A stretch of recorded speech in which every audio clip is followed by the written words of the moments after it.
Bien-aimés en Jésus-Christ, salut et bienvenue à With Nous, notre communauté qui lit la Bible ensemble pour connaître les promesses qu'il y en a en Jésus-Christ, notre Seigneur, notre Sauveur, notre espérance. Nous lisons 1 Corinthiens chapitre 10. Frères, je ne veux pas que vous ignoriez que nos pères ont tous été sur la nuée, qu'ils ont tous passé au travers de la mer, qu'ils ont tous été baptisés en Moïse dans la nuée et dans la mer, qu'ils ont tous mangé le même aliment spirituel, et qu'ils ont tous bu le même breuvage spirituel, car ils buvaient à un rocher spirituel qui les suivait, et ce rocher était Christ. Mais la plupart d'entre eux ne furent point agréables à Dieu, puisqu'ils périrent dans le désert. Or, ces choses sont arrivées pour nous servir d'exemple, afin que nous n'ayons pas de mauvais désirs, comme ils en ont eu. Ne devenez point idolâtres, comme quelques-uns d'eux, selon qu'il est écrit, le peuple s'assit pour manger et pour boire, puis ils se levèrent pour se divertir. Ne nous livrons point à l'impudicité, comme quelques-uns d'eux s'y livrèrent, de sorte qu'il en tomba 23 000 en un seul jour. Ne tentons point le Seigneur, comme le tentèrent quelques-uns d'eux, qui périrent par les serpents. Ne murmurez point, comme murmurent quelques-uns d'eux, qui périrent par l'exterminateur.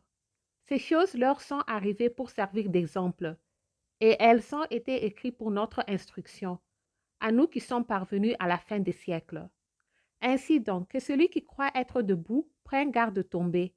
Aucune tentation ne vous est survenue qui ait été humaine. Et Dieu qui est fidèle ne permettra pas que vous soyez tentés au-delà de vos forces. Mais avec la tentation, il prépara aussi le moyen d'en sortir, afin que vous puissiez la supporter. Amen. C'est pourquoi, mes bien-aimés, fuyez l'idolâtrie. Je parle comme à des hommes intelligents. Jugez vous-même de ce que je dis. La coupe de bénédiction que nous bénissons n'est-elle pas la communion au sang de Christ? Le pain que nous rompons n'est-il pas la communion au corps de Christ? Puisqu'il y a un seul pain, nous qui sommes plusieurs, nous formons un seul corps, car nous participons tous à un même pain. Voyez les Israélites selon la chair. Ceux qui mangent les victimes ne sont-ils pas en communion avec l'autel? Que dis-je donc? Que la viande sacrifiée aux idoles est quelque chose, ou qu'une idole est quelque chose? Nullement. Je dis que ce qu'on sacrifie, on le sacrifie à des démons, et non à Dieu. Or, je ne veux pas que vous soyez en communion avec les démons. Amen. Vous ne pouvez boire la coupe du Seigneur et la coupe des démons. Vous ne pouvez participer à la table du Seigneur et à la table des démons. Voulons-nous provoquer la jalousie du Seigneur? Sommes-nous plus fortes que lui? Tout est permis, mais tout n'est pas utile. Tout est permis, mais tout n'édifie pas. Que personne ne cherche son propre intérêt, mais que chacun cherche celui d'autrui. Mangez de tout ce qui se vend au manger, sans vous enquérir de rien par motif de conscience. Car la terre est au Seigneur et tout ce qu'elle renferme. Si un non-croyant vous invite et que vous vouliez y aller, mangez de tout ce qu'on vous présentera sans vous enquérir de rien, par motif de conscience. Mais si quelqu'un vous dit, ceci était offert en sacrifice, n'en mangez pas à cause de celui qui a donné l'avertissement et à cause de la conscience.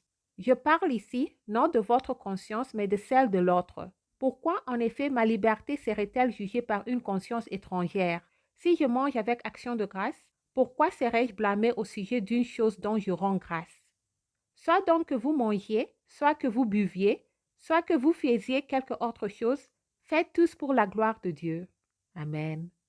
Ne soyez pas en scandale ni aux Grecs, ni aux Juifs, ni à l'Église de Dieu. De la même manière que moi aussi je m'enforce en toutes choses de complaire à tous, cherchant non mon avantage, mais celui du plus grand nombre, afin qu'ils soient sauvés.